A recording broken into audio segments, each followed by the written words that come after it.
Hello, everybody. Beautiful, beautiful people joining us.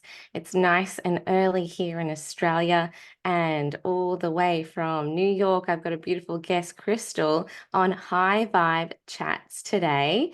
And for those listening in, my name is Marie, and I'm so excited to be tuning across with this beautiful woman who I met in the Women Thrive Summit space with all the amazing speakers. And Krystle and I were just on a call just earlier before, and I've loved just getting to know all of these amazing women and finding out what they love doing in their lives, what inspires them. And Krystle, I'd love for you to just share a little bit about who you are, who you serve, what you do. Thank you, Marie, for having me. I'm excited for us to talk. This is our first time like one-on-one, so this is wonderful. I am by education a licensed therapist since about 2016. And I got a little bit burnt out from that. I was helping kids mostly with emotional and behavioral struggles. So I took a more administrative role, and then I decided to go into private practice because, I went for being a therapist, so I wanted to do that. And in private practice, you get to have more control over your hours. And I quickly realized that my most favorite clients that I connect with are other women that are going through dating experiences like I went through. So we get to, when in therapy, I don't get to tell them, like how much I can relate to them. And like, so I've gone into coaching specifically for confidence and dating because I see women have so many similar struggles. And I talk about it with my friends all the time when they say, like, do something you love for work that you could talk for hours on end about. And it's about confidence and finding a partner that is genuinely going to fulfill and uplift your life. That's definitely my passion.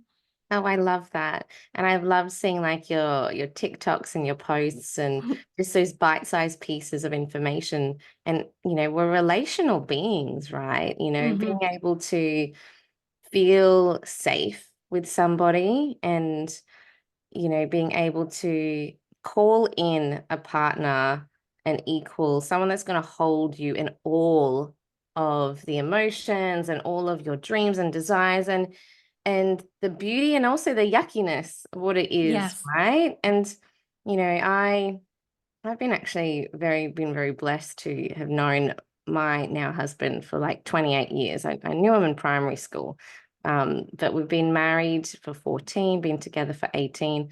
So the dating world for me it was a long time ago. But I remember like I had my very first serious boyfriend at, high school. I was with him for like almost 2 years. And I found like when things, and I was in my early 20s then too. So it's very different now for women and um, even like mums, wanting to get their Mm. confidence and go back into that world again and to trust. I think those feelings of trust and inviting someone into your life can be really tricky. So what's something, for the mums and the ladies listening in, what are some of the big pieces, I suppose, that you notice to help your ladies and to help women feel that, it is okay to take risks and put yourself out there? I'd love for you to share your insights. I love the way that you said that about taking risks because after we have been hurt, we can want to not open ourselves up so quickly to the person the next time. And it's a dance. Every time we do open ourselves up to someone, we learn more about how comfortable, we were doing that. Do we share as much next time? Or you mentioned feeling safe with the person. And I had a friend that recently told me she has recognized that is a new standard for her, that being able to be herself and just being in the person's presence, like not necessarily that they did anything or she did anything different, but she recognized her energy, how she just felt like this person is going to accept me. And she's like, she had never had that in relationships in the past. And every time we meet someone new, new things happen. We learn more about ourselves. I just think that people feel like failures if there's been a long relationship and then they have to start over. I hear that all the time. I'm back at square one. But you have so much experience under your belt now that you are going to find an even more compatible partner because of. Yeah, I love that. And, I remember back when, in my 20s, I was such a different person. But when that breakup happened, there was something I said within myself. I'm like, I never want to be treated that way again. And I like, there was like this, like the standards, it was all like, for me, it felt like a vow where I was like, I want someone to like honor me, in my 19, 20-year-old mind. Like, I want someone to like fully love me and grow with them. And that was like this deep intention I set for myself at that age. And then interestingly, like a couple of weeks later, law of attraction, my now husband, who I knew in primary school, we'd worked together, as teenagers as well, came back into my field. And having, I suppose, those boundaries, but also what you're calling in for yourself and your match, I think is really important. Back then, I didn't know that I was actually manifesting and setting my intentions. And interestingly, now looking at our relationship, we have evolved and changed over time. We are definitely different people now than who we were back when we first started dating. And in retrospect, I love that, but I also can see how hard it is for divine union, for marriages to hold each other in those lasting relationships. And I know I wanted, I think subconsciously I set these intentions up. I want somebody to hold me in all of me in different words, but it was that intention of this deep feeling. And now when also I work with people, it's like, well, calling in your match, like you were saying, what are you dreaming of? How do you want to be seen, felt, heard in a lasting relationship? And I think having that clear intention of having a man, because we don't want boys, we want men, we want our warriors, we want our kings to love all of us so we can rise and then we can rise together. So, yeah, I'd love for you to share more about, I suppose, this relation, like the long lasting relationship pieces that sometimes in the honeymoon phase or the like excited phase, which is beautiful, that maybe sometimes we forget about, well, this growth piece that comes with that. Absolutely. And that's a big thing. You mentioned that the two of you have changed so much and everybody changes. Like that is something you have to consider in a partner, how you guys change and grow together.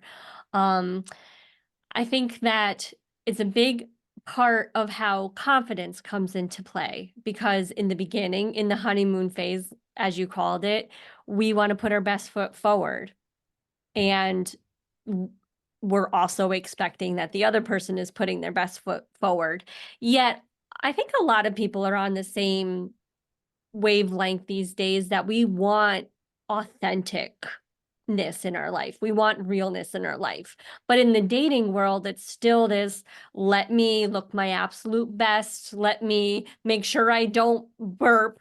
And, like if I trip, oh my God, I'm going to embarrass myself. Like, let that person see you get embarrassed. Like, so that confidence piece really lets you be your real self more and sooner. And then the person gets to see you for your real self and have real information to be like, this is compatible. I want to keep seeing this version of the person, this real version. And that's just how you can more quickly assess if this is a relationship worth continuing. Yeah, I love that. It makes us so endearing when we just like allow ourselves to be human and, you know, I would think back to some of the cute things, you know, when my husband and I were dating and like the things like, you know, I remember when we first traveled together in New Zealand, I Mm. got really nervous because it was like my first time actually traveling to go see him while he was working there. Um, and there were like things that I was hiding. I was like, oh my God. And then my whole body was, and then it was like this point where something shifted and he's like, you can just, you know, let go and be you. And then I remembered farting around him. And he just have a laugh, you know.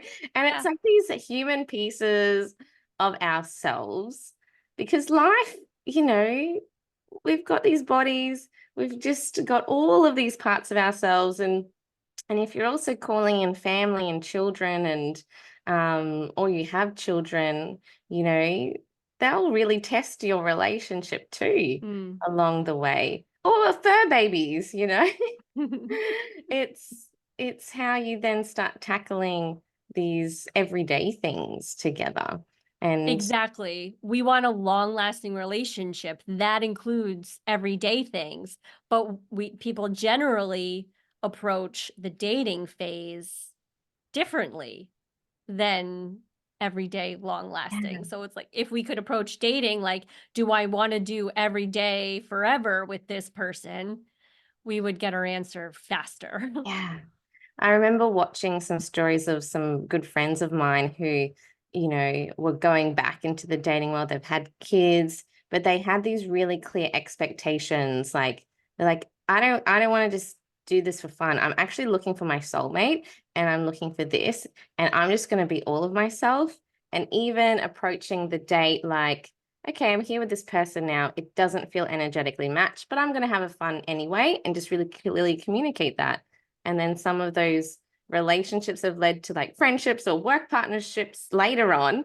But it's like Yep. that clear communication, you know, particularly for women that may have had a life being married before or had some time by yourself or whatever issues, or maybe you've gone through a big transformation and getting back out there again. And I know sometimes it's like the clock is ticking, right? It's like I want to be magnetic, I want to be this, but I also want to be authentic. So what's like 3 tips, you know, for I suppose with the women that maybe have lost that confidence, but like know what they want and how can they approach like I suppose with intentionality, but also authenticity and also um that magnetism, you know, what's some of your advice and feedback there? I think that's a great question, and my mind is going off to all. So, one quick story I would say to the authenticity is that my mom, all growing up, always said, "Show people the version of you that I get to see." Like I would have her laughing on the floor. Like I would definitely be imperfect in front of my mom. And my current husband is absolutely the first person that I took that advice from her. And it made such a difference.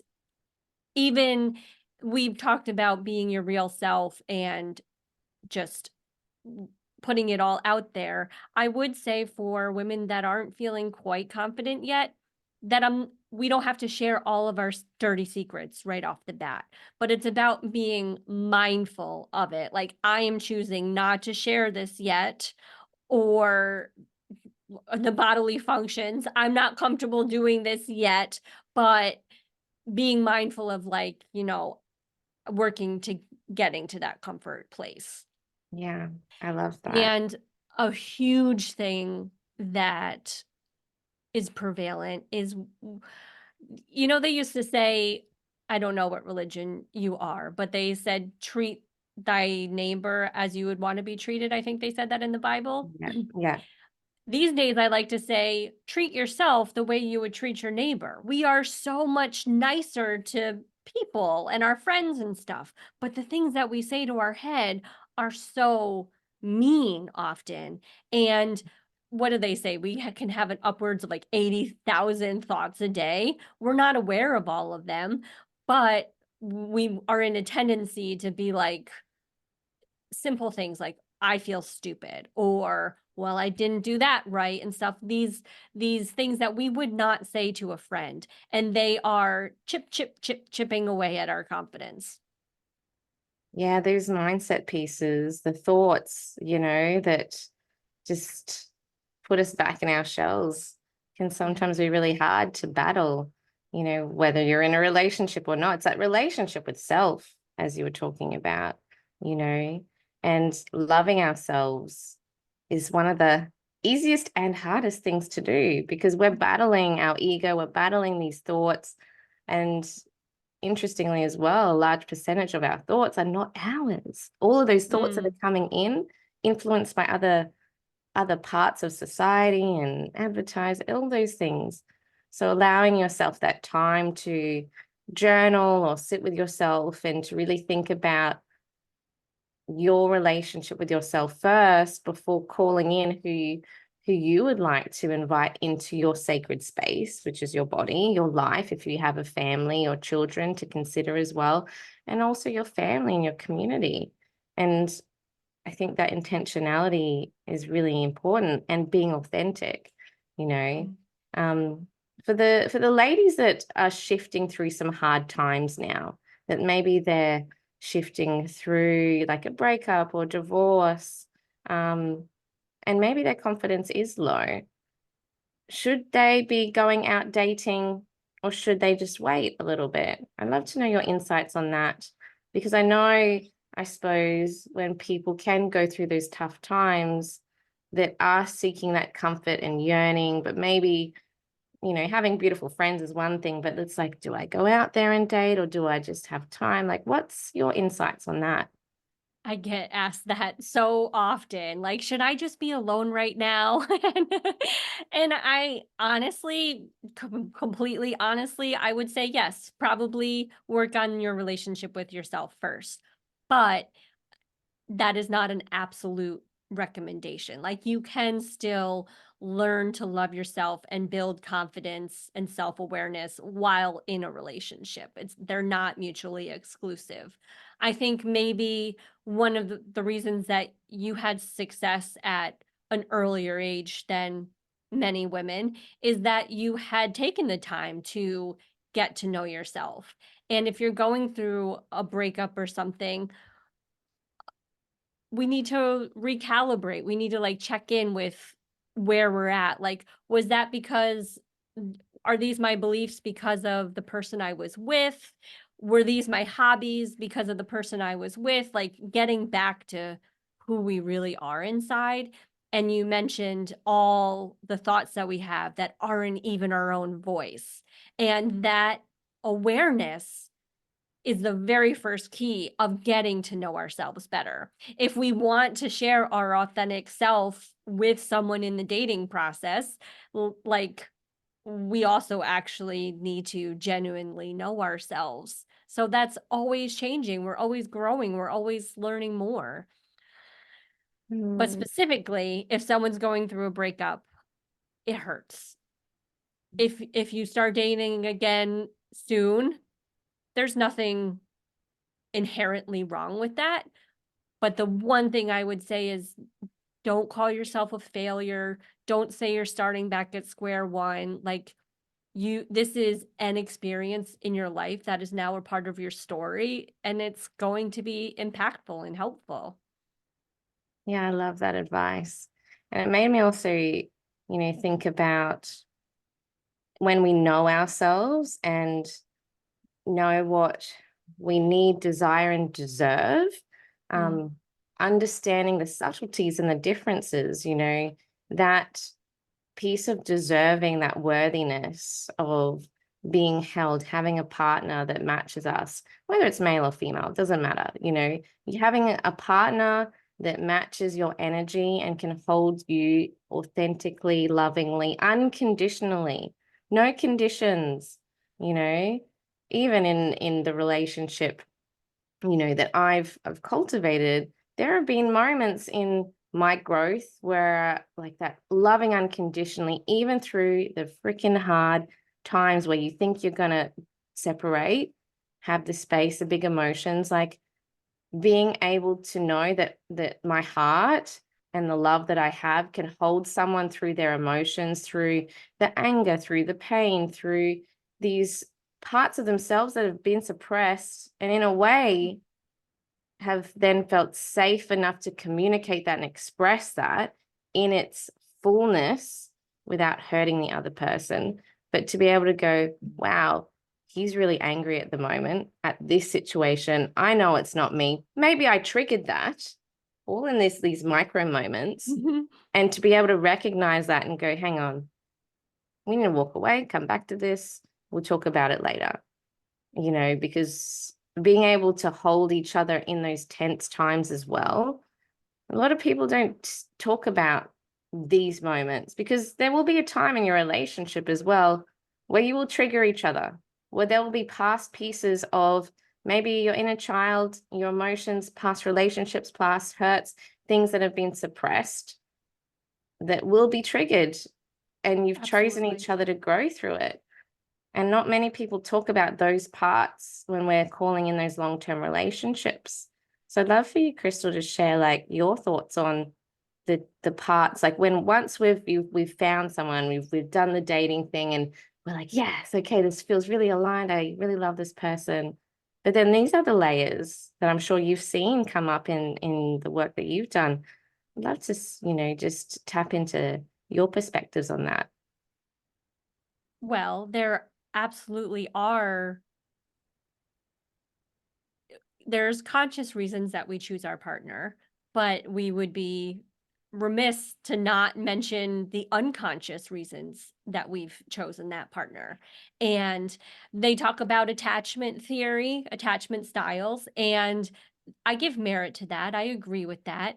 There's another framework that I've been reading about, and it's called the invisible connection, but it talks about how dynamics from our childhood, not just events, but consistent behavior and experiences that we had, how we recreate them in our adult relationships completely unconsciously, but we can gain awareness of it and then it has less power over us.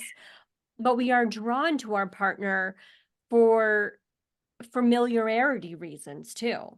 You know, they say we marry our parents. And I like to say, just because your dad's a golfer doesn't mean you're going to marry a golfer. But if your dad sat on the couch and really didn't talk to you at night, you know, that emotional availability, you might see some of that in a future partner. So because of that, we absolutely will trigger each other. And the way you mentioned, maybe I did contribute to a situation that triggered my partner, but remember that they are an individual and we are not their whole life. We don't have that kind of power that we are 100% what's going on in their head. Give them some grace and space and let them consider, they're going through. We're in a relationship, but they're still an individual. Yeah. Yeah. And it's like communication, isn't it? Yeah. And being able to grow together, talk about things, feel all the emotions, talk about the yucky things, you know, that's coming up as well. And yeah, I think that's something really beautiful to keep in mind while, you know, you're in that excitement of the dating and the new phase and getting to know each other. And but it's like you said earlier, coming back to knowing yourself and knowing that you are, like you said, a sovereign being of your own. They are their own individual. And when we come together, this beautiful reflection of seeing similarities, values that align, but also noticing the differences, that's that beautiful dynamic you were talking about. And knowing that even though you're individual and you can walk hand in hand in this interdependent relationship where you can both grow, do things together, but also be okay in that safety that you can have your own amazing paths as well that weave together. I think, talking about this way of looking at relationships is really powerful. And I love that insight that you shared with that invisible connection piece too, because we also choose people that will challenge us to grow in the areas that maybe we don't see, but they're reflected back at us through them, you know, Yeah. and we've called that in it some way. So I love those insights. And Krystle, with all the beautiful work that you do with women, you're not just doing like the dating stuff. It's this deep relationship work with self and with others that I love. And the expertise that you have is really powerful in this space to look at, the energy, the psychology, the mindset, and then like how we embody that in relationships is really perfect. So what's the legacy that you want to leave behind, to your community, to the people that come to you, even to the future as well? What's on your heart? That's a great question. I haven't really thought of it in those terms before, but what it makes me think of is like people ask what your mission is a lot. And I feel like my mission is very simple and deep. And it's that I want every woman that I interact with, I want her to believe in herself. This world would be such a beautiful place if everyone believed in themselves. Oh, I love that. It's so powerful and beautiful. And that self-belief brings the confidence, brings the magnetism, allows us to step into the fullest version of ourselves. So I really, really love that mission, And be legacy. willing to take risks, like you said. Yeah, you gotta just lead with your heart, lead with courage as well. Still have the boundaries, but allow our hearts to open, and it's the trust piece, isn't it? Safety and trust when we take those leaps of faith. Oh, Yeah. it's been so wonderful having you on, Krystle. And if people would love to connect with you, how can they find you? I like to keep it simple. They can just text me. I'm in the US, so that's one, but my phone number is 518-212-7417. Beautiful, beautiful. And if you're in another country, you can find Krystle on Facebook as well. I've seen you on TikTok too, and I've And tagged, Instagram. yeah, she's on all the socials. It's a fun way. I've finally embraced all the things, and it's like, okay, this great tool to connect and build relationships and show up in a fun way, I think is, again, another piece to connect with amazing people out there that are looking for people like us, looking for that connection. So I love that. Well, thank you so much for your time. Thank you. And This went by way too fast. I know I love chat. This is why I love these chats, because I feel like even though there's beautiful people listening, I'm like, I feel like it's just for me as well. But if you found value, give us some love and send some love hearts and comments. And looking forward to chatting with you later. Bye, everybody.